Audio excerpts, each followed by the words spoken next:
Some nights change everything. And I mean everything.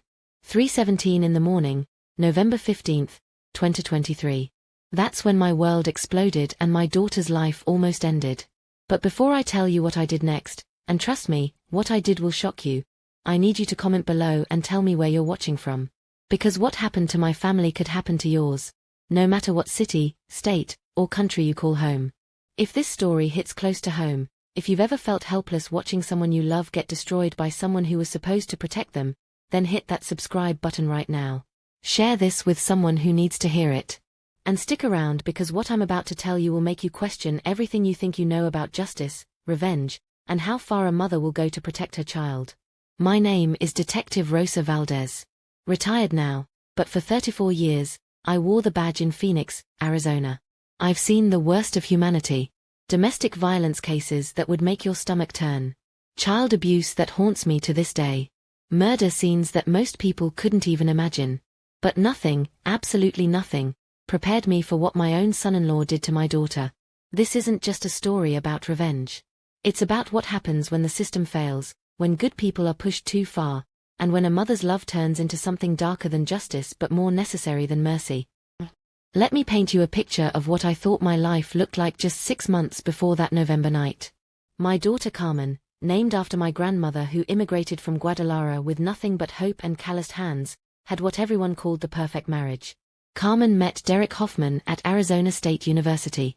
She was studying to be a pediatric nurse, he was getting his MBA. They were both 22, both ambitious, both from good families. Derek's father owned 3 car dealerships across the Phoenix metro area. Money wasn't going to be a problem for them, which as a single mother who'd raised Carmen alone after her father died when she was 7, felt like the biggest blessing I could have asked for. The wedding was everything Carmen had dreamed of since she was 5 years old. October wedding at the Phoenician Resort. 200 guests. Carmen looked like a princess in her grandmother's vintage lace veil. Derek looked like he'd stepped out of a magazine in his custom tuxedo. When they said their vows, there wasn't a dry eye in the house. Even I cried, and I don't cry easy. Derek was charming. No, let me correct that. Derek was devastatingly charming. The kind of man who remembered your birthday, who brought flowers just because, who helped elderly ladies with their groceries. He called me Mom from day one. He'd show up at my house with takeout from my favorite Mexican restaurant on nights when Carmen was pulling double shifts at the hospital.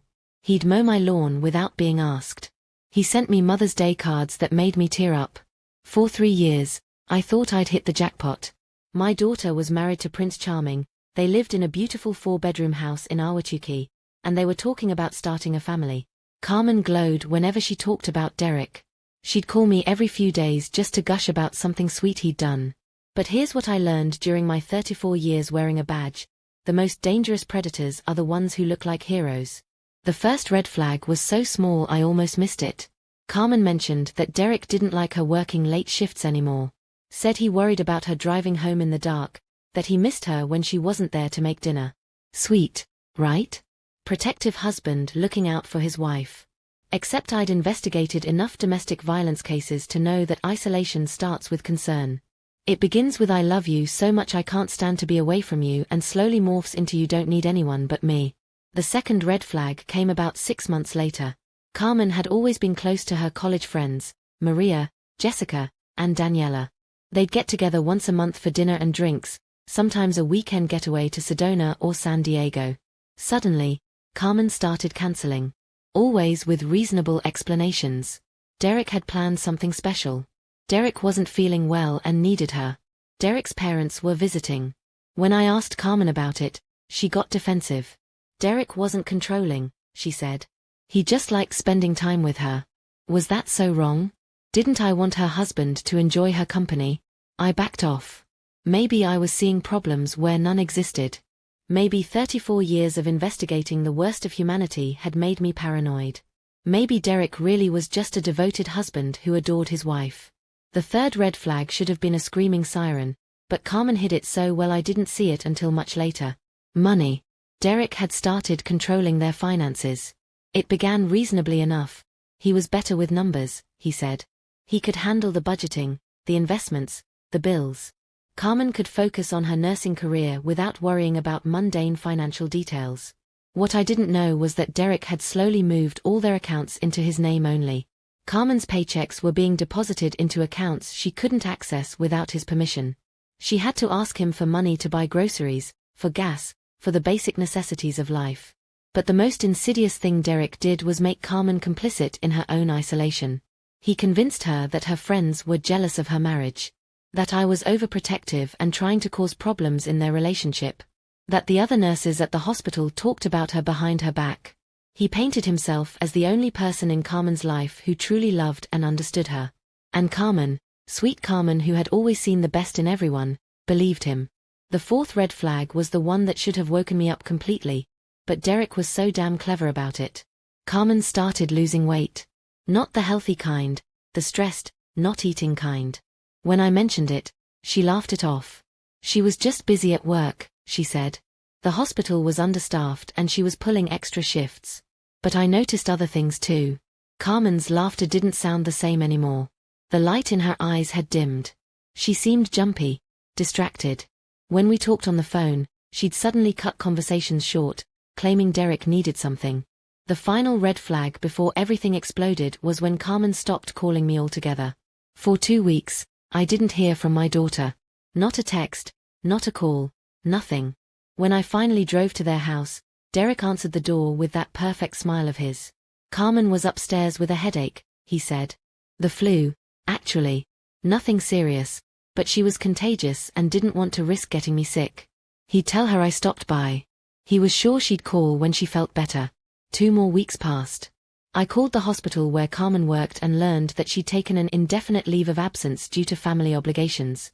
When I pressed for more information, they couldn't, or wouldn't, tell me anything else. That's when I knew. That's when every instinct I'd honed over 3 decades of police work started screaming that something was horribly, terribly wrong. But knowing something and being able to prove it are 2 different things entirely. And Derek Hoffman was about to teach me that some monsters are smart enough to make sure their crimes look like accidents. The hardest part about being a retired detective is that you never really stop being a detective. You notice things other people miss. You read body language like a book. You smell lies the way a bloodhound smells fear. So when I hadn't heard from Carmen in a month, I did what any good detective would do. I started investigating my own son-in-law. If you've ever suspected someone you loved was in danger but couldn't prove it, you know the helpless rage that was eating me alive. But I had advantages most people don't. I knew how to conduct surveillance without being detected. I knew which questions to ask and who to ask them. I knew how to dig up information that most people couldn't access. Before you judge what I did next, ask yourself this. What would you do if your child vanished from your life and you suspected the person they trusted most was the reason why? I started with the basics. Derek's schedule, his routines, his habits. I parked down the street from their house and watched. Derek left every morning at 7:30 sharp, dressed in his expensive suits, driving his BMW to his office at Hoffman Automotive Group. He came home every evening between 6 and 6:30. But there was something else. Twice during that first week of surveillance, Derek left again after coming home. Around 9 p.m., he'd get back in his car and drive away. He'd return around midnight or sometimes later. Where was my son-in-law going 3 nights a week while my daughter was supposedly too sick to talk to her mother? I followed him. And what I discovered made my blood run cold. Derek wasn't going to another business meeting. He wasn't visiting his parents. He wasn't at the gym or grabbing drinks with friends. Derek was going to a high-end apartment complex in Scottsdale. Building C, 3rd floor. He had his own key. I sat in my car in that parking lot for 3 hours the first night, watching the windows of that 3rd floor apartment. Around 11:30, I saw them. Derek and a woman I'd never seen before. Blonde, probably in her late 20s, beautiful in that high-maintenance way that screams money and attention. They weren't just talking. They weren't just having a drink. Derek had his hands all over this woman, and she was laughing and kissing him like they'd been together for years, not like this was some random hookup. My son-in-law was having an affair. While my daughter was mysteriously sick at home, he was playing house with another woman. But that wasn't the worst part. The worst part was what I discovered when I ran the license plate on the red Mercedes convertible parked in the space next to Derek's BMW. The car belonged to Natasha Pierce, age 26, employed as a marketing coordinator at Hoffman Automotive Group. Derek's employee. a woman who had been working for his father's company for exactly 1 year, which, when I did the math, was right around the time Carmen started isolating herself from friends and family. I've seen this pattern 1,000 times in my career. Man starts affair, decides wife is inconvenient, begins systematically destroying wife's independence and support system so she can't leave when she finds out about the cheating. But Derek had made one crucial mistake. He'd chosen the wrong mother-in-law to mess with. I spent the next 2 weeks building a case like I was investigating a homicide. I documented everything. Derek's visits to Natasha's apartment. The expensive gifts he bought her. I followed him to Tiffany & Company, to Nordstrom, to a high-end lingerie boutique. I tracked their credit card purchases and discovered Derek was spending thousands of dollars a month on his mistress while my daughter supposedly had the flu for over a month. But I needed more than proof of adultery. I needed to know what Derek was doing to Carmen. Because my daughter wasn't the type to just disappear from her mother's life, no matter what kind of marriage problems she was having. That's when I decided to break some rules. I still had contacts in the Phoenix Police Department. Good cops who owed me favors from my 3 decades on the force. I called in one of those favors and had them do a welfare check on Carmen. When Officers Martinez and Thompson knocked on Derek and Carmen's door at 2 in the afternoon on a Tuesday, Derek answered with that same charming smile. Carmen was sleeping, he told them. She'd been battling a persistent illness and the medication made her drowsy. He appreciated their concern, but there was really no need for them to disturb her rest. But Martinez was a good cop. A thorough cop. The kind of cop who doesn't take charming smiles at face value. She asked to see Carmen anyway. Just to verify that she was okay, she said. Standard procedure for a welfare check. Derek's charm slipped for just a moment. Not long enough for most people to notice, but long enough for an experienced officer to catch the flash of anger in his eyes, the tightening around his mouth, the way his hands clenched into fists before he forced them to relax. Fine, he said. But Carmen really wasn't feeling well and probably wouldn't be very talkative. What Martinez saw when she walked into that bedroom broke my heart and confirmed my worst fears. Carmen looked like she'd lost 25 pounds. Her skin was pale and sallow. Her hair, which had always been her pride, looked like it hadn't been properly washed in weeks. She was wearing a long-sleeved shirt and pajama pants even though it was 85 degrees outside. But it was Carmen's eyes that told the real story. They were the eyes of a woman who had been broken down, systematically and deliberately. When Martinez asked how she was feeling, Carmen's gaze immediately darted to Derek before she answered in a voice so quiet the officer had to lean in to hear her. She was fine, Carmen whispered. Just tired. The flu was taking longer to get over than expected, but Derek was taking good care of her. Martinez, bless her thorough heart, asked if she could speak to Carmen privately. Just standard procedure, she said. Nothing to worry about. Derek started to object, but Martinez was firm. She needed to speak with Carmen alone for just a few minutes. The moment Derek left the room, Carmen's entire demeanor changed. She grabbed Martinez's arm and whispered urgently, "Please don't leave me alone with him." But before Martinez could respond, Derek was back. He'd only stepped out for 30 seconds, claiming he was getting Carmen a glass of water. But 30 seconds was enough for him to hear what his wife had said. The look Derek gave Carmen in that moment was pure poison. And Carmen saw it. She immediately backtracked, claiming she was just confused from the medication, that she didn't know what she was saying. Martinez tried to push further, but Carmen shut down completely. She was fine, she insisted. She just needed rest. Derek was wonderful and taking excellent care of her. Could the officers please leave so she could sleep? When Martinez called to report back to me, I could hear the frustration in her voice. She knew something was wrong, but Carmen wasn't talking and there was no evidence of physical abuse that she could see. No visible evidence, anyway. That night, I made a decision that would change everything. I was done watching from the sidelines. I was done respecting boundaries and hoping things would work themselves out. My daughter was in danger, and I was the only one who could save her. But first, I needed to know exactly what I was dealing with. And that meant getting inside Derek and Carmen's house when Derek wasn't there. Breaking and entering is a felony. Even retired cops aren't above the law. But sometimes, the law isn't enough to protect the people you love. The spare key was still where Carmen had always kept it, under the fake rock by the back gate. Some habits die hard, and thank God this one hadn't. I waited until Derek left for work that Thursday morning, then waited another hour to make sure he wasn't coming back for something he'd forgotten. My hands were shaking as I slid that key into the lock, and I'm not ashamed to admit it. 34 years as a cop, and I was more nervous breaking into my own daughter's house than I'd been facing down armed suspects. The moment I stepped inside, I knew something was terribly wrong. The house felt dead. Not quiet, dead. Like hope itself had been sucked out through the windows.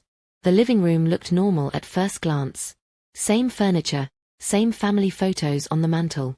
But when I looked closer, I noticed things were missing. The photo of Carmen with her college friends at her nursing school graduation, gone. The picture of Carmen and me at her wedding shower, gone. Any photo that showed Carmen looking happy without Derek had vanished. The kitchen told a different story.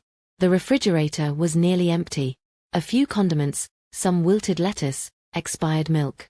For a house where 2 people supposedly lived, there was barely enough food for one. And that one person wasn't eating much, based on what I found in the trash. Empty soup cans, crackers, the kind of foods you eat when you're sick or when someone is controlling what you're allowed to consume. I found receipts too. Grocery receipts that showed Derek was buying food, but not enough for 2 people. Not enough for someone trying to recover from a month-long illness. But it was what I found upstairs that made me sick to my stomach and furious enough to kill someone with my bare hands. Carmen was there. In their bedroom. At 2 in the afternoon on a weekday, my strong, independent daughter was huddled under blankets like a frightened child. She looked up when I walked in, and the hope that flooded her eyes nearly broke me. "Mom," she whispered, like she couldn't believe I was real. I rushed to her bedside and gathered her into my arms. She felt like a bird. Fragile and hollow and ready to shatter at the slightest pressure. "Baby, what has he done to you?" And then Carmen broke down and told me everything. It had started gradually, so slowly that Carmen didn't recognize what was happening until it was too late. Derek would make little comments about her friends. How Maria was probably jealous that Carmen had found such a great husband. How Jessica's advice about relationships couldn't be trusted since she'd been divorced twice. How Daniela was probably trying to cause problems because misery loves company. At first, Carmen defended her friends. But Derek was relentless. Every conversation somehow came back to how these people didn't have Carmen's best interests at heart. How they were trying to poison her mind against the man who loved her more than life itself. When Carmen started believing him, Derek moved to phase 2. He began monitoring her phone calls, her text messages, her social media. He installed an app that tracked her location at all times. He told her it was for safety. What if something happened to her at the hospital? What if she had car trouble and needed help? Carmen, who had always trusted everyone and seen the best in people, accepted his explanations. Phase 3 was financial control. Derek convinced Carmen that he should handle all their money because he was better with investments, better with budgeting. Carmen's paychecks started going into accounts she couldn't access. When she needed money, she had to ask Derek. Small amounts at first, for reasonable things. But gradually, Derek started questioning every purchase. Did she really need coffee from Starbucks? Wasn't the shampoo at home good enough without buying expensive salon products? Was she trying to waste his hard-earned money? By this point, Carmen felt like she was walking on eggshells all the time. She never knew what would set Derek off, so she stopped asking for anything. She stopped going anywhere that cost money. She stopped buying things for herself entirely. Phase 4 was the cruelest. Derek began undermining Carmen's confidence in ways so subtle she didn't realize it was happening. He'd make comments about how tired she looked, how she seemed to be gaining weight, how distracted she'd become. He'd correct her when she told stories, claiming her memory was getting fuzzy. He'd interrupt her mid-sentence and finish her thoughts, saying she seemed confused and he was just trying to help. Carmen started doubting herself. Maybe she was gaining weight. Maybe her memory wasn't as sharp as it used to be. Maybe she really did look tired all the time. When Derek suggested she take some time off from work to focus on getting healthier, Carmen agreed. She was feeling so uncertain about everything that having Derek take care of her seemed like the safest option. That was 6 weeks ago. For 6 weeks, Derek had kept Carmen essentially imprisoned in their house. He controlled what she ate, when she slept, who she could talk to. He'd taken her phone away, claiming the constant notifications were stressing her out and preventing her from recovering from her illness. What illness? I asked. Carmen looked confused. She wasn't really sure anymore. She'd been feeling anxious and depressed and tired all the time. Derek said it was probably some kind of virus that was affecting her mentally as well as physically. He'd been giving her vitamins and supplements to help her feel better. I asked to see these vitamins and supplements. What I found in the medicine cabinet made me want to commit murder. Bottles and bottles of pills. Anti-anxiety medication that wasn't prescribed to Carmen. Sleep aids that would knock out a horse. Antidepressants that, when combined with the other medications, would cause exactly the symptoms Carmen was experiencing: confusion, memory problems, extreme fatigue, weight loss, depression. Derek had been slowly poisoning my daughter for months. But the worst part, the part that made me see red, was what I found hidden in Derek's nightstand drawer. Photos. Dozens of them. Pictures of Carmen sleeping, looking sick and fragile. Pictures of Carmen crying. Pictures of Carmen looking confused and frightened. And underneath those photos, a notebook. Pages and pages of Derek's handwriting, documenting Carmen's mental breakdown. Dates, times, descriptions of her erratic behavior, her delusional statements, her inability to care for herself. Derek was building a case to have Carmen committed to a psychiatric facility. I've investigated a lot of sick crimes in my career, but this level of calculated, methodical cruelty was beyond anything I'd seen. Derek wasn't just cheating on Carmen or abusing her. He was systematically destroying her mind and body so he could get rid of her permanently while looking like the devoted husband who'd done everything possible to help his mentally ill wife. Carmen didn't know about the affair yet. She didn't know about the medications. She didn't know about Derek's plan to have her locked away in a psychiatric hospital so he could be free to live his new life with Natasha Pierce. I showed her the photos. I showed her the pills. I showed her the notebook. My daughter looked at the evidence of her husband's betrayal and cruelty, and then she looked at me with eyes full of a pain so deep I felt it in my bones. What do I do, Mom? I have no money, no job, nowhere to go. I can't even think straight anymore. What do I do? I held my broken daughter in my arms and made her a promise that I intended to keep, no matter what it cost me. You don't have to do anything, baby. Mama's going to handle this. And I was. Derek Hoffman had made the mistake of underestimating a mother's love and a detective's resourcefulness. But I wasn't going to call the police. I wasn't going to file a report or trust the system to protect Carmen. Because sometimes, justice and the law are two entirely different things. If you're still watching this, hit that like button because what I'm about to tell you shows exactly how far some people will go to destroy the ones they're supposed to love. And make sure you check the description box for more stories like this one. Stories that will open your eyes to the monsters hiding behind perfect smiles. Getting Carmen out of that house was my first priority, but it couldn't look suspicious. Derek was smart, calculating, and dangerous. If he realized I was onto him, there was no telling what he might do to cover his tracks. I spent the rest of that afternoon with Carmen, helping her pack a small bag while she was still confused and weak from months of being drugged. I told her we were going to get her medical help, that we were going to figure out what was making her feel so sick. I didn't tell her about my real plans yet. Carmen was barely holding onto reality as it was. I drove her to my house and settled her into my guest bedroom. Then I called in another favor from my police days, Dr. Sarah Kim, who worked in the emergency room at Banner Desert Medical Center. Sarah owed me big time. I'd saved her daughter from a kidnapping attempt 5 years earlier. Sarah agreed to see Carmen privately, no questions asked, no insurance claims filed. Within 2 hours, she'd drawn blood samples and confirmed what I already knew. Carmen had enough anti-anxiety medication, sleep aids, and antidepressants in her system to tranquilize an elephant. Rosa, Sarah said, her voice tight with anger, whoever did this to her could have killed her. These drug combinations. I'm surprised she's even conscious. But Sarah also gave me something I desperately needed: documentation. Official medical records showing exactly what substances were in Carmen's system, when they'd been administered, and what effects they would have had on her mental and physical health. Evidence that Derek had been systematically poisoning my daughter. While Carmen slept off the drugs under Sarah's supervision, I went back to work on the case against Derek. But I wasn't building this case for the police or the courts. I was building it for something else entirely. You see, Derek had made one crucial mistake. He thought he was the smartest person in the room. He thought he could manipulate and control everyone around him the way he'd manipulated and controlled Carmen. But he'd never dealt with someone like me before. I'd spent 34 years learning how to destroy people who hurt innocent victims. I knew how to find secrets, how to apply pressure, how to make someone's entire world collapse around them. And Derek Hoffman had a lot of secrets. Over the next week, while Carmen recovered at my house and slowly started remembering who she used to be, I conducted the most thorough investigation of my career. I discovered that Derek's affair with Natasha Pierce wasn't his first. He'd been cheating on Carmen for over 2 years. A different woman before Natasha, and another one before that. Derek collected young, beautiful women like trophies, discarding them when he got bored. But Natasha was different. Natasha was ambitious and ruthless and just as calculating as Derek.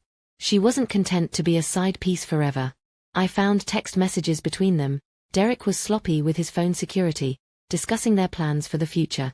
Once Carmen was taken care of, Derek would file for divorce on grounds of mental incompetence. He'd get the house, the savings, everything. Carmen would be locked away in a psychiatric facility, and Derek would be free to marry Natasha and start fresh. They even had names picked out for their future children. But Derek's biggest mistake was underestimating what a determined mother with law enforcement connections could accomplish. I discovered that Derek had been embezzling money from his father's car dealership for years. Small amounts at first, but lately larger sums. He needed the money to maintain his lifestyle and pay for his expensive gifts to his mistresses. I found evidence of tax fraud. Derek had been hiding income and claiming false deductions for years. I discovered that Derek had a gambling problem that he'd hidden from everyone, including Carmen.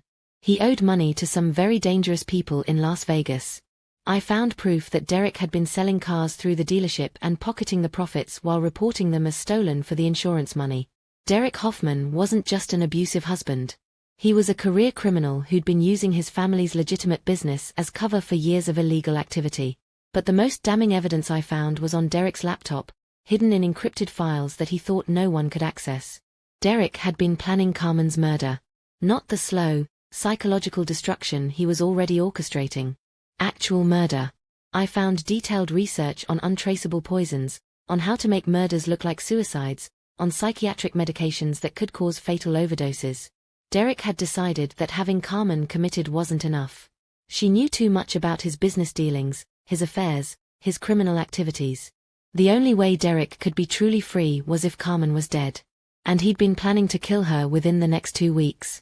When I found those files, when I read Derek's detailed plans for murdering my daughter and making it look like she'd taken her own life out of despair over her mental illness, I stopped thinking like a retired police officer. I started thinking like a mother whose child was in mortal danger. The law moves slowly. Courts require proof beyond a reasonable doubt. Even with all the evidence I'd gathered, Derek was smart enough that he might beat the charges. He had money, connections, expensive lawyers. And while the justice system was deciding Derek's fate, my daughter could be dead. That's when I made the decision that would change everything. I wasn't going to turn my evidence over to the police. I was going to use it for something else entirely. Derek Hoffman wanted to play games? Fine. But he'd never played against someone like me before. I'd spent 3 decades learning how to catch criminals, how to think like them, how to anticipate their moves. Now I was going to use those skills in a way I'd never imagined. Derek thought he was hunting my daughter. But he was wrong. I was hunting him. And I was very, very good at my job. Carmen was getting stronger every day. The drugs were clearing from her system, and with them, the fog that had been clouding her mind for months. She was remembering who she used to be, strong, independent, fierce when she needed to be. But she was also remembering what Derek had done to her, and the rage building in my daughter's eyes matched my own. "Mom," she said one morning over coffee, her voice steady for the first time in months, "I want him to pay for what he did to me. Not just lose his marriage or face some charges that his daddy's money will make disappear. I want him to lose everything." That's when I knew Carmen was truly back. And that's when I decided to tell her what I'd been planning. "Baby," I said, taking her hands in mine, "what if I told you that we could make Derek pay for every single thing he's done? What if we could destroy his life the same way he tried to destroy yours?" Carmen's eyes lit up with an intensity one hadn't seen since she was a little girl plotting revenge against the neighborhood bully who'd stolen her bike. "What did you have in mind?" I showed her everything. All the evidence I'd gathered, all the crimes Derek had committed, all the lives he'd ruined. I showed her the photos he'd taken of her while she was drugged and helpless. I showed her his plans to have her killed. When Carmen finished reading, her hands were shaking with rage. He was going to murder me. Yes. And make it look like suicide. Yes. While he lived happily ever after with his mistress and my life insurance money. That was the plan. Carmen was quiet for a long time. When she finally spoke, her voice was cold as winter. What do we do to him? I smiled at my daughter, and for the first time in months, I felt like myself again. We're going to give Derek Hoffman exactly what he deserves. Here's what most people don't understand about revenge. It's not about getting even. It's about justice when the system fails. It's about making sure that someone who destroys innocent lives faces consequences that actually fit their crimes. Derek had spent 2 years systematically destroying Carmen's life, her health, her sanity, her sense of self. He'd stolen money from his own family. He'd betrayed every person who trusted him. He'd planned to commit murder. And he'd done all of it with a smile on his face, confident that his charm and his family's money would protect him from any consequences. Derek was about to learn that some things can't be bought, charmed, or manipulated away. The plan I'd developed wasn't just about exposing Derek's crimes. It was about destroying his life piece by piece, the same way he'd destroyed Carmen's. Phase 1 was already in motion. I'd been documenting everything Derek did for weeks. Every visit to Natasha's apartment, every expensive purchase, every lie he told about where he'd been and what he'd been doing. But Derek still didn't know that Carmen was gone. As far as he knew, his drugged, helpless wife was still at home, still under his control, still according to his timeline, still alive for now. I'd been calling Derek every few days, pretending to be concerned about Carmen's health. Carmen was still too sick to come to the phone, he'd tell me, but she was slowly getting better thanks to his devoted care. Such a loving, attentive husband. Such a convincing liar. Derek had no idea that his wife was sitting in my kitchen, completely clear-headed and planning his destruction with a detective's precision and a wronged woman's fury. Phase 2 began with a phone call. "Derek, honey," I said, making my voice sound worried and elderly, "I'm so concerned about Carmen. It's been almost 2 months since I've actually seen her. I know you said she's been sick, but don't you think maybe she should see a different doctor? Get a second opinion?" Derek's voice was smooth as silk. "Rosa, I appreciate your concern, I really do. But Carmen's doctor says she just needs rest and time. These mental health issues can be complicated. We have to be patient." Mental health issues. He was already laying the groundwork for his story about Carmen's breakdown. "Maybe I could just stop by for a quick visit. I promise I won't stay long. I just need to see for myself that she's okay." There was a pause. I could practically hear Derek calculating, trying to figure out how to handle his nosy mother-in-law without arousing more suspicion. "Of course you can visit," he said finally. "How about Saturday afternoon? Carmen usually feels a little better in the afternoons." Saturday. That gave Derek 3 days to figure out how to explain why Carmen wasn't in the house. 3 days to panic about where his wife had gone. 3 days to wonder if his carefully constructed plan was falling apart.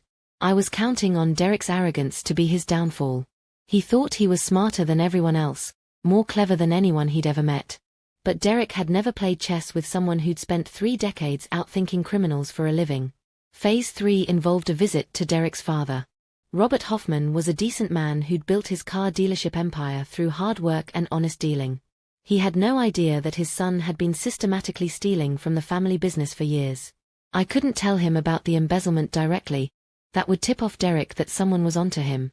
But I could plant seeds of doubt, ask innocent questions that would make Robert start paying closer attention to the finances. "Robert," I said when I stopped by the main dealership on Thursday morning, "I hope you don't mind me asking, but have you noticed Derek seeming stressed lately? Carmen's been so worried about him." Robert frowned. Derek had been acting differently lately, now that I mentioned it. More secretive, more defensive when asked about certain accounts. "Actually, Rosa, I have been wondering about some discrepancies in our books. Nothing major, but..." He trailed off, clearly uncomfortable discussing family business with an outsider. "I'm sure it's nothing serious," I said reassuringly. "Derek's always been so good with numbers. I just worry that Carmen's illness is putting extra stress on him. You know? Maybe affecting his concentration at work." I left Robert's office knowing I'd planted exactly the right seed. A good businessman like Robert Hoffman would start looking more closely at those discrepancies now. And when he did, he'd find exactly what I wanted him to find. Phase 4 was the cruelest, and I'll admit I took a certain satisfaction in it. I called Natasha Pierce. Natasha, this is Rosa Valdez, Derek's mother-in-law. I hope you don't mind me calling you at work. I could hear the panic in her voice. Oh, Mrs. Valdez. Is everything okay? How did you get my number? Derek gave it to me. I lied smoothly. He said you've been so helpful with some marketing projects for the dealership. I wanted to thank you personally. Marketing projects? Natasha sounded confused. For the family business. Derek mentioned you've been working closely with him on some special projects. Late nights, weekend meetings. I know how dedicated you are to your job. The silence on the other end of the line was deafening. Natasha was realizing that someone knew about her relationship with Derek. Someone who shouldn't know. Mrs. Valdez, I think there might be some confusion. Oh, no confusion at all, dear. Derek speaks very highly of you. In fact, he mentioned that you and he have been discussing some big changes coming up. New opportunities, fresh starts, that sort of thing. Another long pause. Then, in a voice barely above a whisper, what do you want? Want? I don't want anything, sweetheart. I just thought you should know that Derek's been telling people about your special relationship. His father, some of the other employees. Derek's so proud of the work you two have been doing together. It was a lie, of course. But Natasha didn't know that. What she knew was that Derek's mother-in-law was calling her at work, clearly aware of their affair, and apparently Derek had been talking about it. In a relationship built on deception and secrets, trust is a very fragile thing. I don't know what you're talking about, Natasha stammered. Of course you don't, dear. But I'm sure Derek will explain everything when you see him tonight. Have a wonderful day. I hung up before she could respond, knowing that I'd just lit the first fuse that would eventually blow up Derek's entire world. Because here's what Derek didn't know. I'd been recording his phone calls for weeks. I knew exactly what he'd been telling Natasha about their future together. I knew he'd promised her that Carmen would be out of the picture soon. I knew he'd told her about the insurance money, about the house they'd live in, about the life they'd build on the ashes of my daughter's destruction. But I also knew that Derek had been lying to Natasha about some very important details. Like the fact that he was already married to someone else when he started sleeping with her. Like the fact that his plan to get rid of Carmen involved murder, not divorce. Like the fact that Derek was a career criminal who would eventually drag Natasha down with him. Natasha Pierce thought she was Derek's future wife. What she actually was Derek's next victim. By Friday afternoon, all the pieces were in place. Derek was panicking about Carmen's disappearance. Robert was starting to investigate the missing money from the dealership. Natasha was questioning everything Derek had told her about their relationship. And I was getting ready to detonate the bomb that would destroy Derek Hoffman's life completely. But first, I had one more call to make. Derek, I said when he answered his phone on Friday evening, I'm so sorry to bother you, but I'm worried sick about Carmen. I tried calling the house all day and no one answered. Is everything all right? Everything's fine, Rosa, Derek said, but I could hear the strain in his voice. Carmen's just been sleeping a lot. The medication makes her drowsy. What medication? I thought she just had the flu. Another pause. Derek was improvising now, trying to keep his story straight while dealing with a missing wife and a suspicious mother-in-law. The doctor prescribed something stronger. For her anxiety. Carmen's been having some mental health issues. There it was. Derek was already starting to lay the groundwork for his story about Carmen's psychiatric breakdown. Oh my goodness, I said, making my voice sound shocked and worried. Mental health issues? Derek, why didn't you tell me sooner? I could have helped. I could have. Rosa, please, Derek interrupted. This is very difficult for me to talk about. Carmen made me promise not to tell anyone. She's embarrassed about the problems she's been having. What kind of problems? Depression. Anxiety. Sometimes she doesn't remember things clearly. Sometimes she says things that don't make sense. The doctor thinks it might be some kind of breakdown brought on by stress. Derek was good, I'll give him that. He sounded genuinely concerned, genuinely heartbroken about his wife's condition. But I knew the truth. And Derek was about to learn that lying to a detective, even a retired one, was a very dangerous game to play. Derek, I said, letting a note of suspicion creep into my voice, I need to see Carmen. Tomorrow. I don't care if she's sleeping or sick or whatever. I need to see my daughter with my own eyes, or I'm calling the police for a welfare check. The silence that followed was so long I thought the call had dropped. Finally, Derek spoke, and for the first time, his voice didn't sound charming or confident. It sounded scared. Rosa, let me call you back. I need to check with Carmen's doctor first. You have until noon tomorrow, Derek. If I don't see Carmen by noon tomorrow, I'm calling 911. I hung up, knowing that I'd just signed Derek's death warrant. Because Derek couldn't produce Carmen.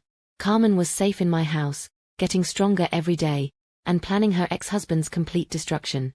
Derek had until noon on Saturday to figure out how to explain why his wife was missing. And I was betting that a man desperate enough to plan murder would be stupid enough to try something that would finally give me the evidence I needed to destroy him completely. Saturday morning arrived grey and cold, which felt appropriate for what was about to happen.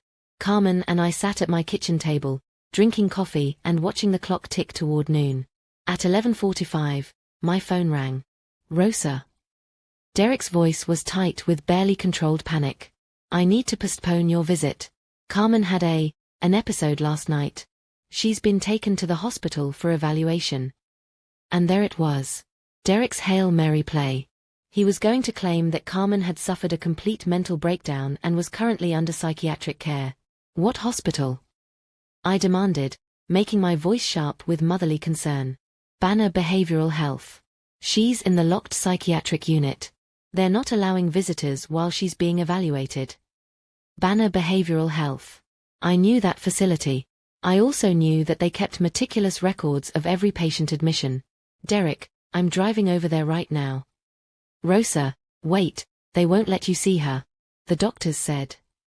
I don't care what the doctors said. She's my daughter. I hung up and turned to Carmen, who had been listening to every word. He thinks you're in a psychiatric hospital, I told her. Carmen smiled, but it wasn't a happy smile. It was the smile of a woman who was about to watch her tormentor destroy himself.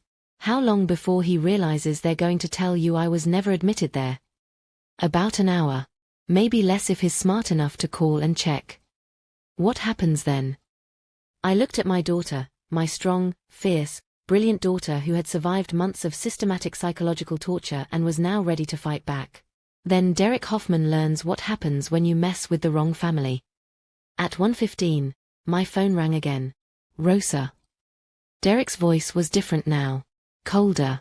More calculated. The mask of the charming son-in-law was finally slipping. We need to talk. About what, Derek? About how you lied to me about Carmen being in the hospital. About how Banner Behavioral Health has no record of my daughter being admitted. About how you've been lying to me for months about everything.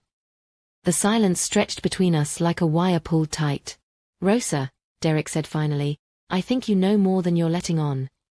I know my daughter is missing, Derek.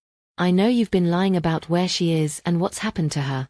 And I know that if something has happened to Carmen, you're going to be the first person the police look at. The police.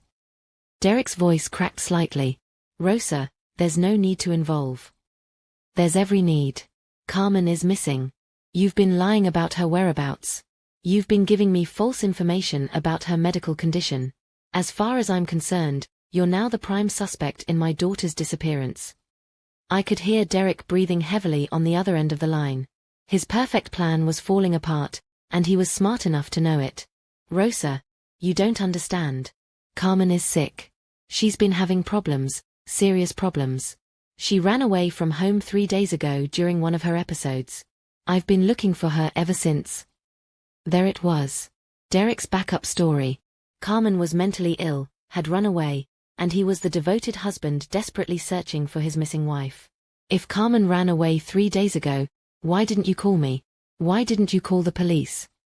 I was hoping I could find her before she did something, before she hurt herself. Rosa, Carmen has been talking about suicide. She's been saying terrible things, talking about ending her life.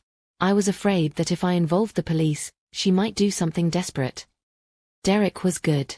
Even under pressure, even with his world falling apart, he was constructing a believable narrative. Carmen was suicidal, had run away, and might hurt herself if too much pressure was applied.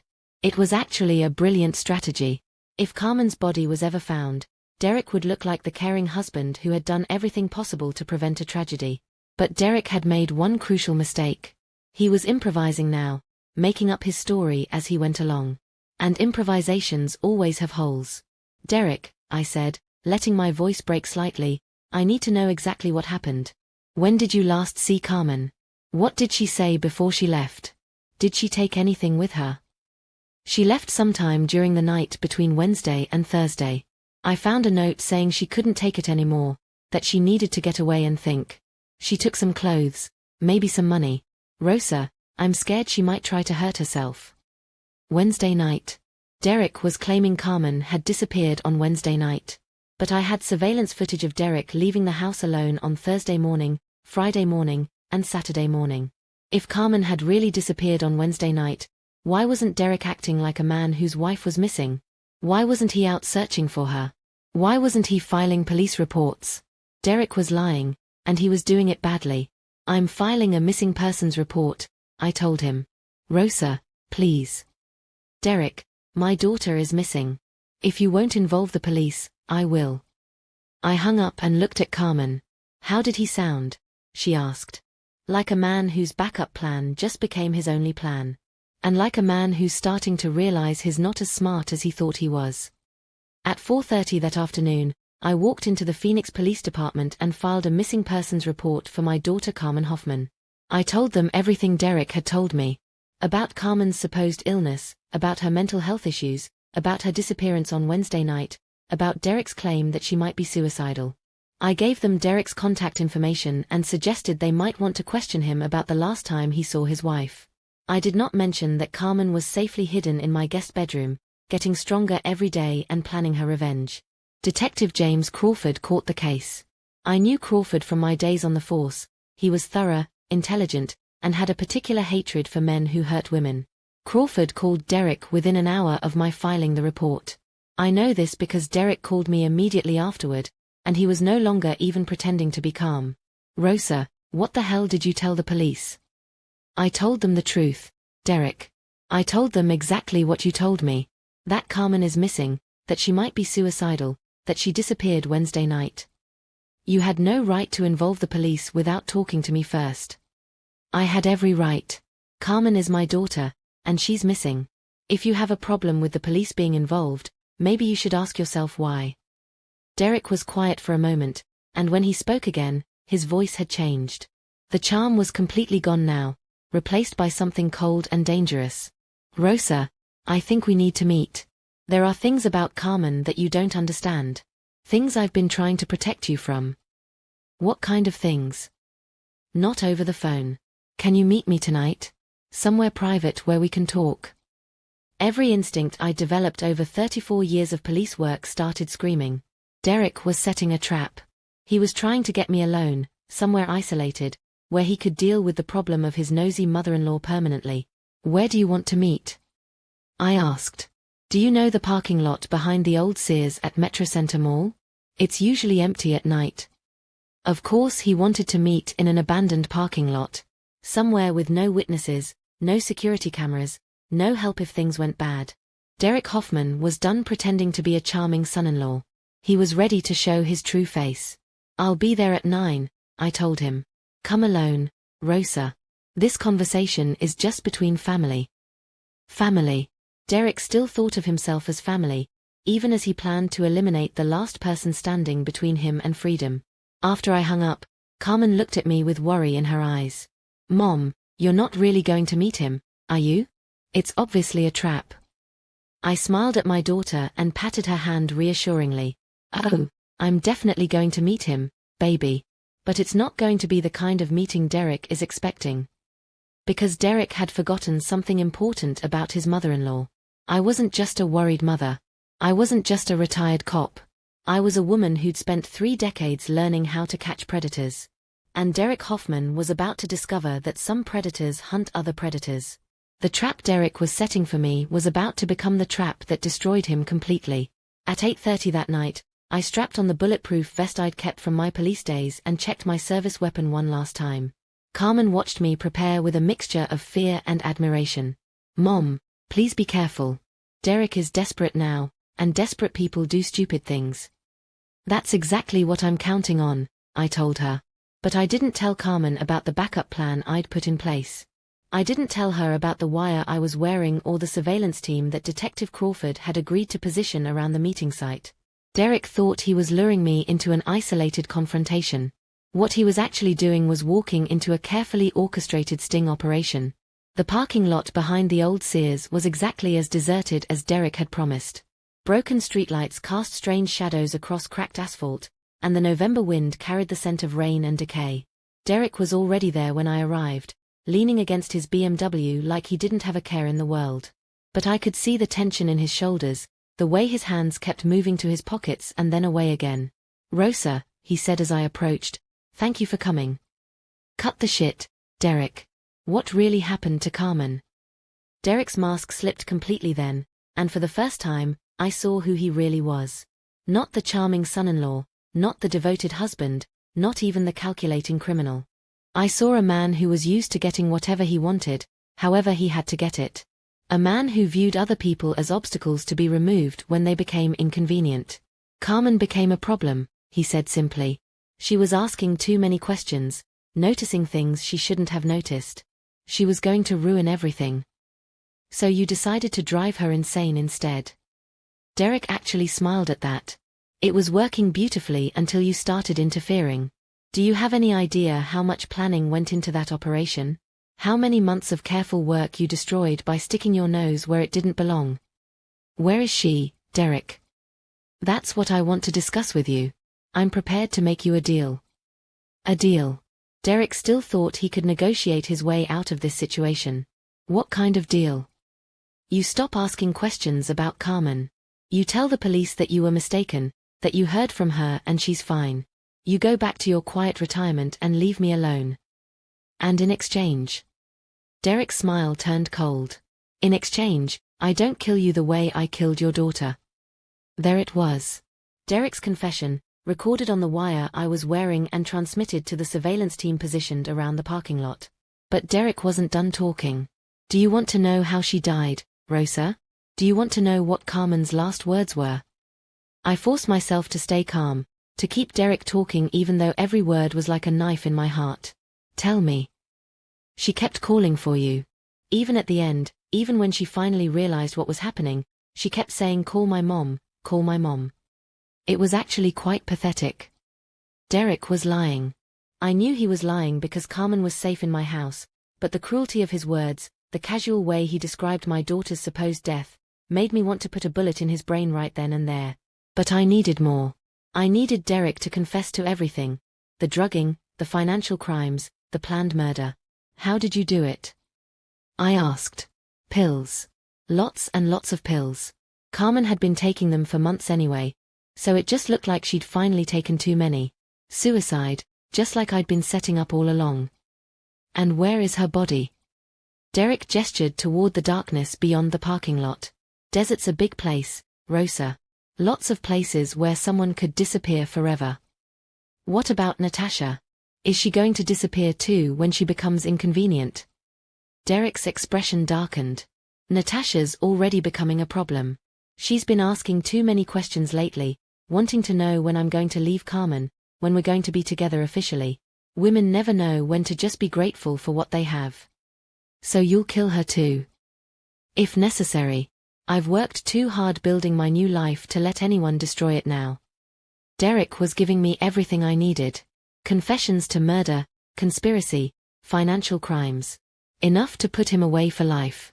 But Derek still thought he was in control of this situation. "Now, Rosa, here's what's going to happen. You're going to get in your car and drive away. Tomorrow, you're going to call the police and tell them that Carmen contacted you, that she's fine and just needed some time away. You're going to cancel the missing persons report." "And if I don't?" Derek pulled a gun from his jacket pocket. "Then you join Carmen in the desert. And Detective Crawford gets a call about how Rosa Valdez tragically took her own life because she couldn't handle the grief of losing her daughter." Crawford. Derek knew about Detective Crawford. Which meant Derek had been monitoring the investigation, probably through contacts at the police department. Derek was even more dangerous than I'd thought. You've thought of everything, haven't you? I said. I have to. When you want something badly enough, you do whatever it takes to get it. Carmen never understood that. She was weak, always worrying about other people, always trying to do the right thing. She never understood that sometimes you have to take what you want. Is that what you did with Natasha? Took what you wanted? Derek laughed. Natasha threw herself at me. She knew exactly what she was doing. She wanted the lifestyle, the money, the security of being with someone successful. She just never realized that everything comes with a price. What price? Complete loyalty, complete obedience, complete silence about things that don't concern her. Derek was describing his relationship with Natasha the same way he described his relationship with Carmen. Two women who'd been systematically manipulated and controlled by a man who saw them as possessions rather than people. But Derek had made one crucial mistake. He thought all women were like Carmen and Natasha, trusting, naive, easy to manipulate. He'd never dealt with a woman like me. Derek, I said, taking a step closer to him, there's something I need to tell you. Stay where you are, he warned, raising the gun. Carmen isn't dead. Derek's expression didn't change for a moment. Then slowly, confusion crept across his features. What did you say? Carmen isn't dead. She's alive, Derek. She's safe. And she's been helping me build the case that's going to destroy you. The gun in Derek's hand started shaking. That's impossible. Carmen is. Carmen is at my house, fully recovered from the drugs you were feeding her, with complete documentation of every crime you committed against her. She's been listening to this entire conversation. Derek. She's heard you confess to murdering her. Derek's face went white in the dim light. You're lying. Am I? Then how do you think I found out about the pills hidden in your medicine cabinet? How do I know about the photos you took of Carmen while she was drugged? How do I know about your notebook documenting her supposed mental breakdown? Derek was staring at me like he'd seen a ghost. Which, in a way, he had. Carmen is dead, he repeated, but his voice lacked conviction now. Carmen is alive. Natasha knows about your plan to kill her. Your father knows about the money you've been stealing. Detective Crawford has been recording this entire conversation. And in about 30 seconds, this parking lot is going to be surrounded by police officers who've heard you confess to attempted murder, conspiracy, embezzlement, and about a dozen other felonies. As if on cue, police cars appeared from all directions, their lights painting the parking lot in red and blue. Derek spun around wildly, the gun still in his hand, as officers emerged from the vehicles with their weapons drawn. Drop the weapon. Detective Crawford's voice echoed across the asphalt. Derek Hoffman, you're under arrest. Derek looked back at me, his perfect face twisted with rage and disbelief. You bitch, he snarled. You destroyed everything. No, Derek, I said as the officers closed in around him. You destroyed everything. I just made sure you paid for it. Derek raised his gun, and for a moment I thought he was going to try to shoot me. But then his shoulders sagged and the weapon fell from his hands. He knew it was over. The charming facade, the careful plans, the manipulations and lies, all of it had crumbled in one night. As Detective Crawford placed Derek in handcuffs, Derek looked at me one last time. This isn't over, Rosa. Yes, it is, I told him. It's completely over. But even as I watched Derek being loaded into the back of a police car, I knew he was wrong about one thing. This wasn't just about justice for Carmen anymore. This was about making sure Derek Hoffman never hurt anyone ever again. The next 72 hours were a whirlwind of police interviews, evidence processing, and watching Derek Hoffman's entire world collapse in real time. The recordings from our parking lot confrontation were just the beginning. Once the police had Derek's confession, they got search warrants for everything. His house, his car, his office, his bank accounts, even Natasha's apartment. What they found was even worse than I'd imagined. Derek hadn't just been embezzling from his father's business.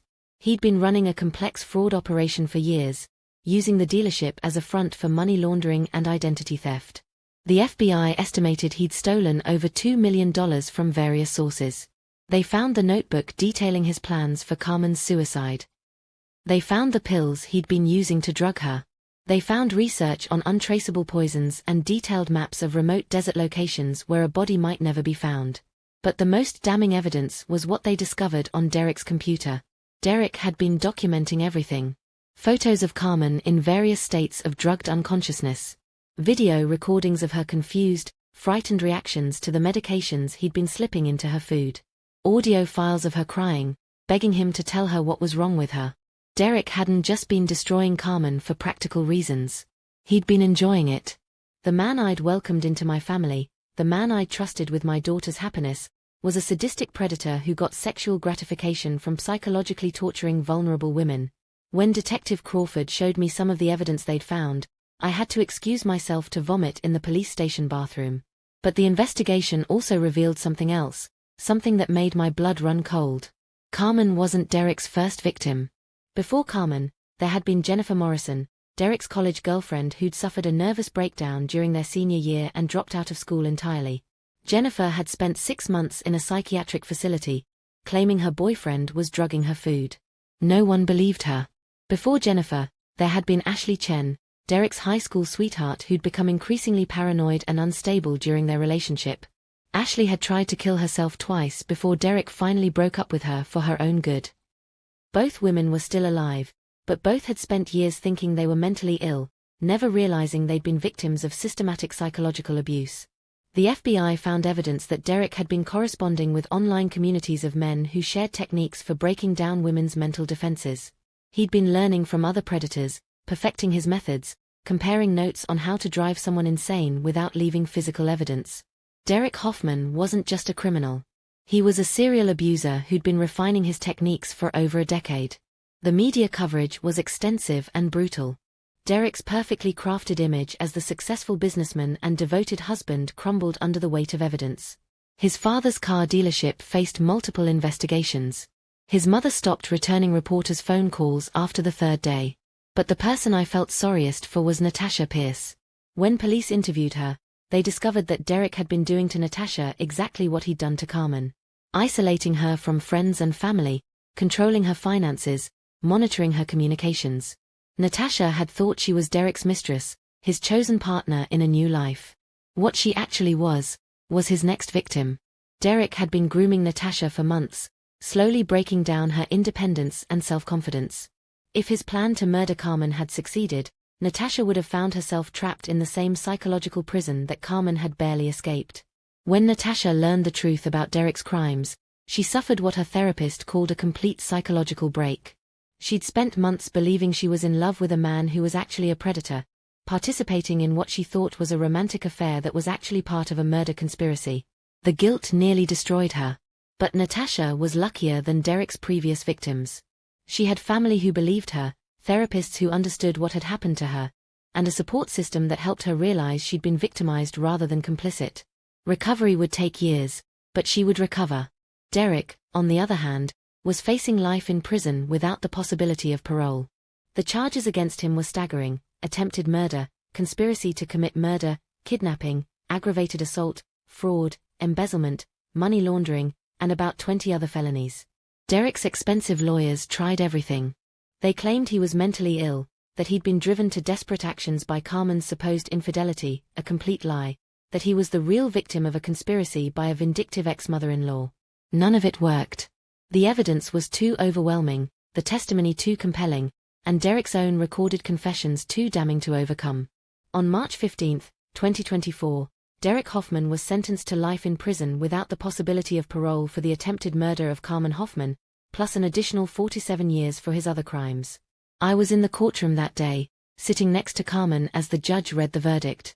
Carmen had testified during the trial, describing in heartbreaking detail what Derek had done to her over those months of systematic abuse.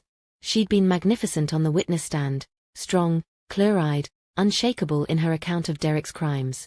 The woman who'd been a confused, frightened shadow of herself just months earlier had emerged as a powerful advocate for other victims of domestic abuse. When the judge announced Derek's sentence, Carmen reached over and squeezed my hand. "It's really over," she whispered. "It's really over," I agreed. But Derek had one last surprise for us.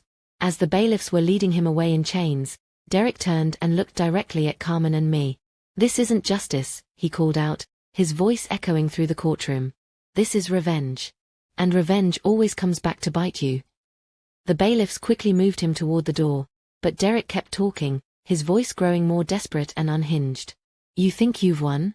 You think this is over? I know people, Rosa. I know people who don't forget. This isn't over. This will never be over. The judge banged her gavel and ordered Derek to be removed immediately, but his threats hung in the air like smoke.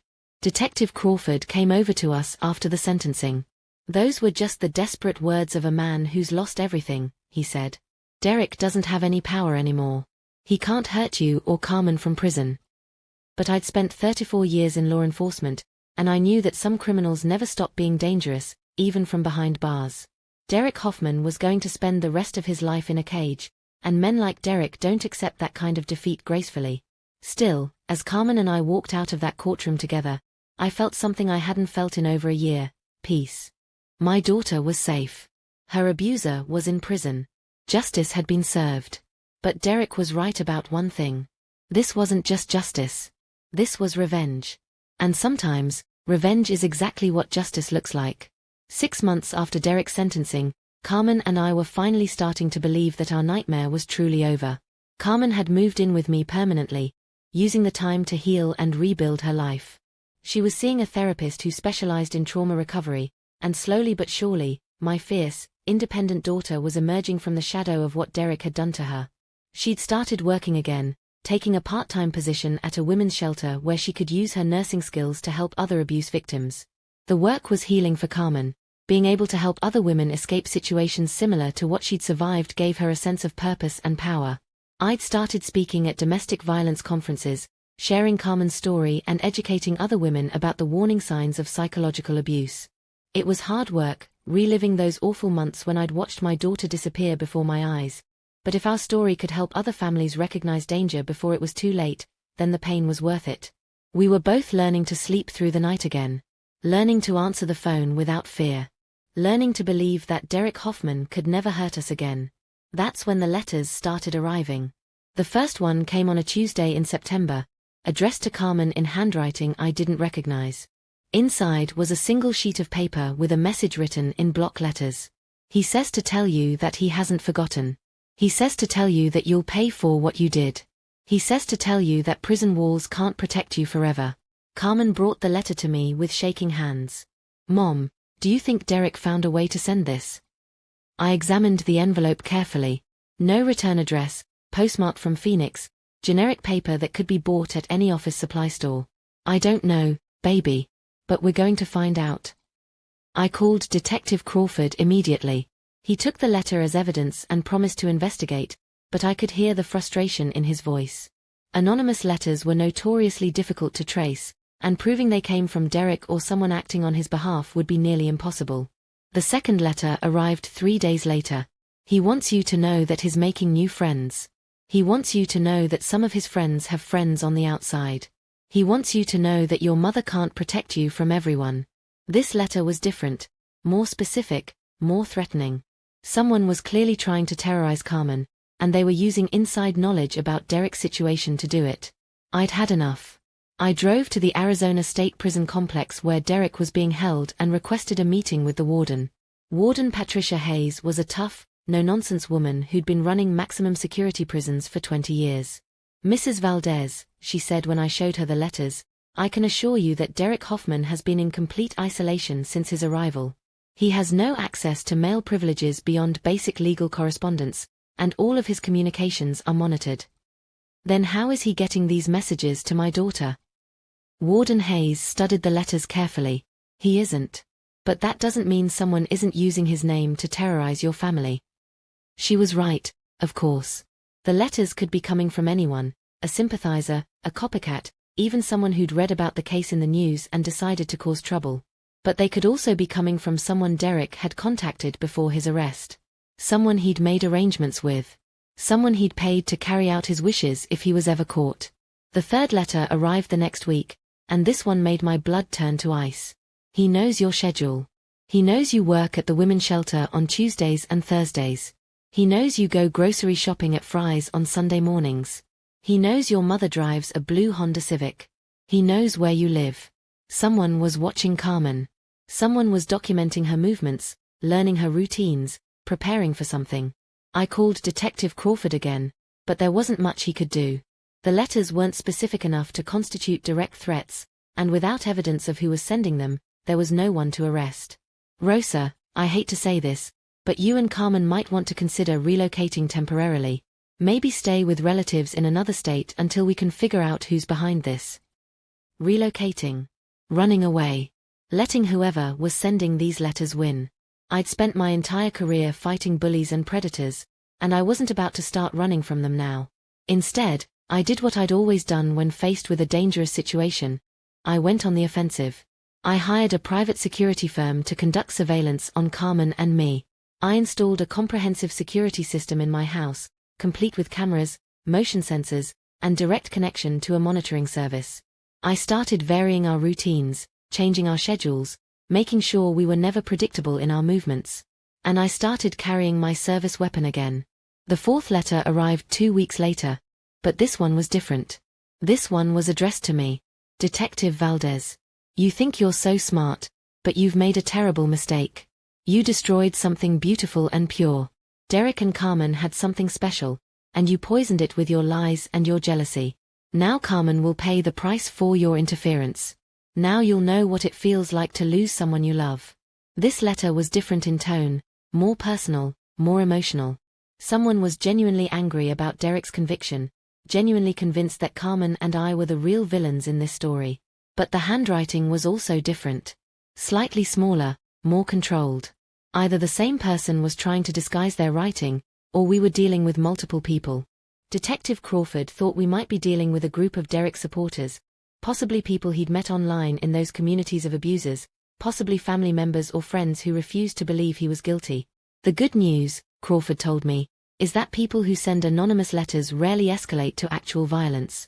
They're usually cowards who get their thrills from causing fear without taking real risks. And the bad news. The bad news is that rarely isn't the same as never. You and Carmen need to stay alert. 2 days later, Carmen came home from work pale and shaking. Mom, someone was following me. What happened? I was leaving the shelter, and I noticed this car behind me. Black sedan, tinted windows. It followed me for about 10 miles, staying exactly 3 cars back no matter how I changed lanes or adjusted my speed. Did you get a license plate? I tried, but the numbers were covered with mud or something. I couldn't read them. Where did it go? It disappeared when I turned into our neighborhood. Like whoever was driving knew I'd noticed them. That night, I called the security company and doubled our protection. But I also made another call, to someone I hadn't spoken to in over 5 years. Marcus Rivera had been my partner for the last 10 years of my career. He'd retired about the same time I did and started his own private investigation business. Marcus specialized in cases that the regular police couldn't or wouldn't handle. Rosa, good to hear from you. I heard about what happened with your daughter. Hell of a thing. Marcus, I need a favor. A big one. I told him about the letters, about the surveillance, about our growing certainty that someone was planning to hurt Carmen. You want me to find out who's sending them. I want you to find them and stop them. Permanently. Marcus was quiet for a moment. Rosa, you know I can't. I'm not asking you to hurt anyone. I'm asking you to identify the threat and eliminate it. Legally. By whatever means necessary. That could get expensive. I don't care what it costs. It could also get complicated. I don't care how complicated it gets. Someone is terrorizing my daughter, Marcus. Someone is threatening to hurt the only family I have left. I want them stopped. Okay. Give me everything you have. Within a week, Marcus had identified 3 suspects. The first was Derek's mother, Patricia Hoffman, who had apparently suffered a complete mental breakdown after her son's conviction. Patricia had been sending hate mail to the prosecutor, the judge, and several of the witnesses who testified against Derek. She genuinely believed that Derek was innocent and that Carmen had seduced him into a relationship just to destroy him. The second suspect was someone I hadn't expected, Jennifer Morrison, Derek's college girlfriend who'd been his victim years before Carmen. According to Marcus's investigation, Jennifer had never recovered from what Derek did to her. She'd spent years in and out of psychiatric facilities, unable to maintain relationships or hold down jobs.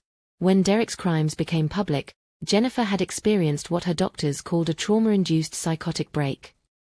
Jennifer blamed Carmen for not reporting Derek's abuse sooner. In Jennifer's fractured mind, if Carmen had spoken up when the abuse first started, Jennifer's own suffering could have been prevented. The third suspect was the most dangerous, Tommy Castellanos, Derek's cellmate at the prison. Tommy was a career criminal with connections to organized crime families in Phoenix and Los Angeles. He was serving life without parole for multiple murders, and according to prison informants, Derek had been paying Tommy to arrange for protection on the outside. Derek had apparently convinced Tommy that Carmen and I were responsible for destroying his life, and that we deserved to pay for our crimes against him. Tommy had friends on the outside. Friends who owed him favors.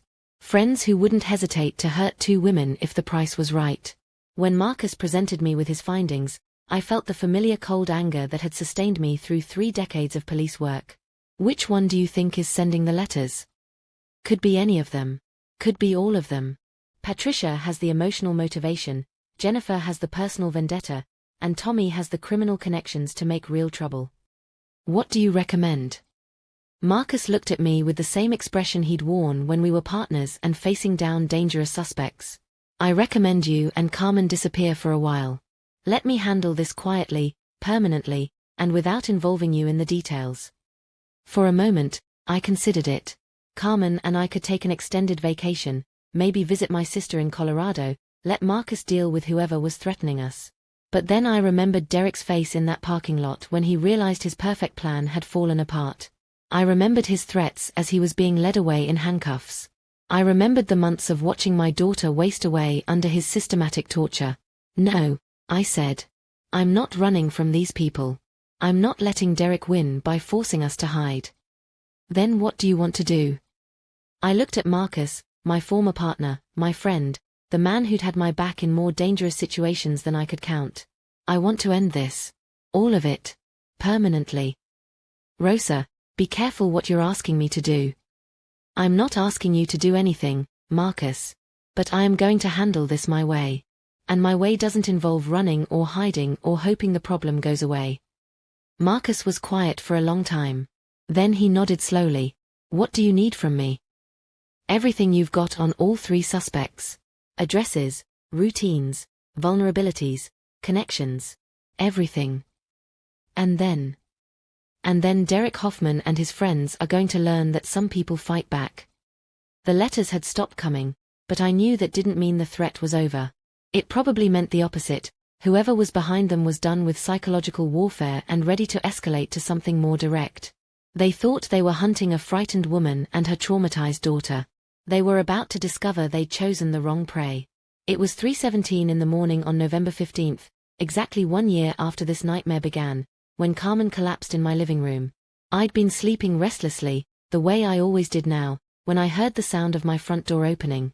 My eyes snapped open and my hand automatically reached for the gun I kept in my nightstand drawer. But then I heard sobbing. Desperate, heartbroken sobbing that I recognized immediately. Carmen. I called out, grabbing my robe and rushing toward the living room. What I found there broke my heart and ignited a rage in me that I'd never felt before, not even when I'd first learned what Derek had done to her. My daughter was on her knees in the middle of my living room, her face swollen and bruised, her lips split and bleeding. Her clothes were torn and dirty, and she was clutching her ribs like they might be broken. But it was her eyes that told the real story. They held the same broken, terrified look they'd had during the worst days of Derek's abuse, when she'd been drugged and confused and didn't know who to trust. Baby, what happened? Who did this to you? Carmen looked up at me, and when she spoke, her voice was barely a whisper. My husband beat and injured me. For his mistress. For a moment, I was confused. Derek was in prison. Derek couldn't have done this. Then I understood. Carmen wasn't talking about Derek. She was talking about someone else entirely. 6 months ago, Carmen had started dating again. Slowly, carefully, with therapy and my support. She'd met David Chen through her work at the women's shelter. He was a counselor there, kind and gentle and patient with Carmen's trauma. They'd taken things very slowly. David understood what Carmen had been through, never pressured her, never tried to move too fast. When they'd gotten married 3 months ago in a simple ceremony in my backyard, I'd thought my daughter had finally found the happiness she deserved. But looking at Carmen's battered face, I realized that David Chen was just another Derek Hoffman with better camouflage. He was seeing someone else, Carmen whispered through her swollen lips. A woman from his therapy practice. I found text messages, photos. When I confronted him about it tonight, She touched her bruised cheek gingerly. He said it was my fault. Said I was too damaged to be a real wife. Said he needed someone who could give him what I couldn't. Carmen, we need to call the police. No. Carmen grabbed my arm with surprising strength. No police. David said if I ever told anyone what happened, he'd make sure everyone knew about my history with Derek. He said he'd tell people I was mentally unstable, that I attacked him, that I made up stories about abuse because I couldn't handle normal relationships. It was Derek all over again. A different man, a different face, but the same pattern of manipulation and control. The same threats, the same isolation tactics, the same systematic destruction of a woman's sense of reality. But this time was different. This time, I wasn't going to spend months gathering evidence and building cases and hoping the system would protect my daughter. This time, I was going to handle things my way from the beginning. I helped Carmen to the couch and got her some ice for her bruises. Then I went to my bedroom and put on my old police uniform. The one I'd worn for 34 years. The one that represented everything I'd ever believed about justice and protecting the innocent. Carmen watched me dress with growing understanding in her eyes. Mom, what are you doing? I picked up my phone and scrolled through my contacts until I found the number I was looking for. Marcus Rivera. My former partner. The man who'd been waiting for my call ever since our conversation about Derek's supporters. Marcus answered on the first ring. Rosa, it's late. What's wrong? I looked at my daughter, my broken, beautiful daughter who'd survived one monster only to be brutalized by another. The plan starts now, I said. There was a pause, then Marcus's voice, steady and professional. What do you need? Everything we discussed. David Chen, 1247 East Camelback Road, apartment 3B. Carmen's husband. He just beat the hell out of her. I'll make some calls. Marcus. Yeah. This ends tonight. All of it. David Chen, Derek supporters, anyone who thinks they can hurt my family and get away with it. This ends tonight. Understood. I hung up and turned to Carmen, who was staring at me with a mixture of fear and admiration. Mom, what are you doing? I sat down next to my daughter and took her battered hands in mine. Baby, I'm done watching people hurt you. I'm done trusting the system to protect us. I'm done being reactive instead of proactive. What does that mean? I smiled at Carmen, and it wasn't a nice smile. It was the smile of a woman who'd spent 34 years learning how to destroy people who hurt innocent victims. It means that David Chen is about to learn what happens when you mess with the wrong family. And so is everyone else who's been threatening us. Over the next hour, my phone rang 6 times. Marcus, checking in with updates. Patricia Hoffman had been found dead in her apartment, an apparent suicide by overdose. She'd left a note confessing to sending threatening letters to the women who destroyed my son's life.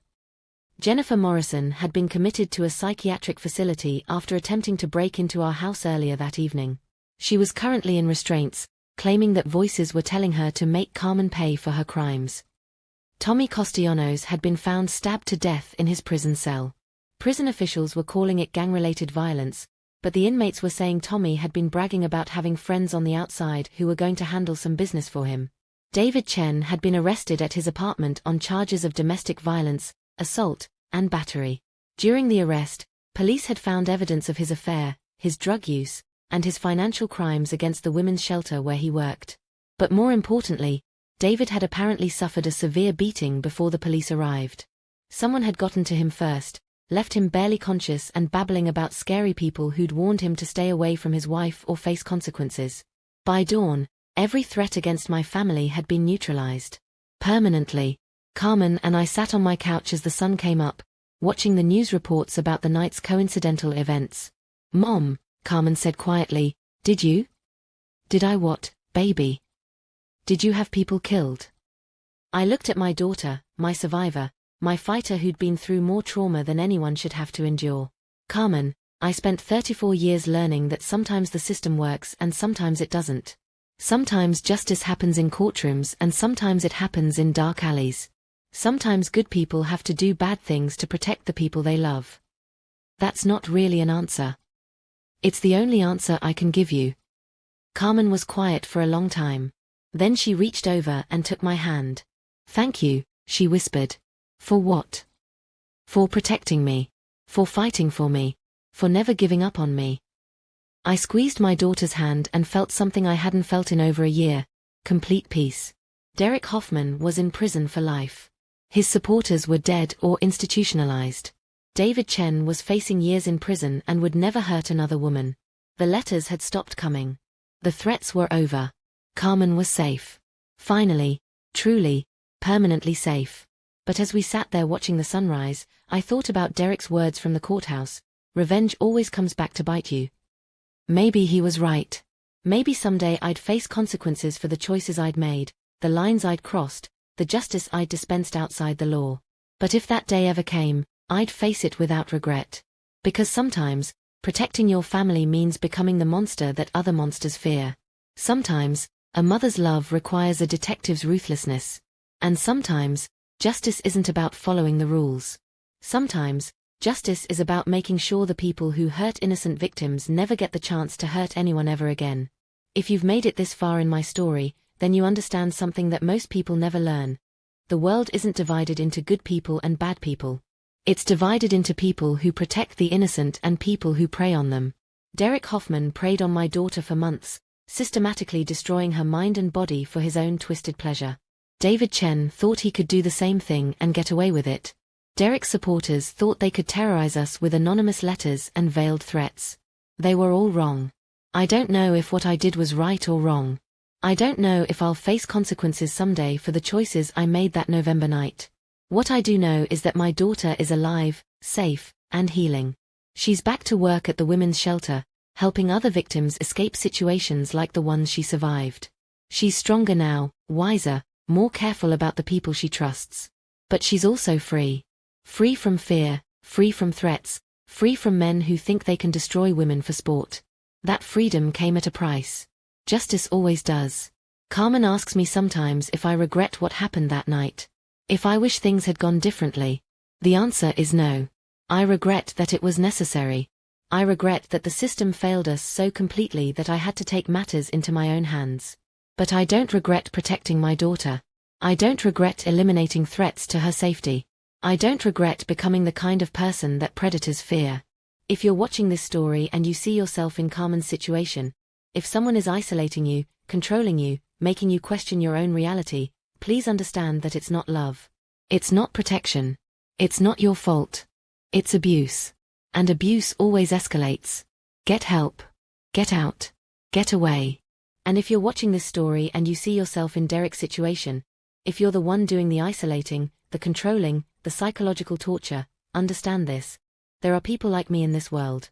People who will go to any length to protect their loved ones.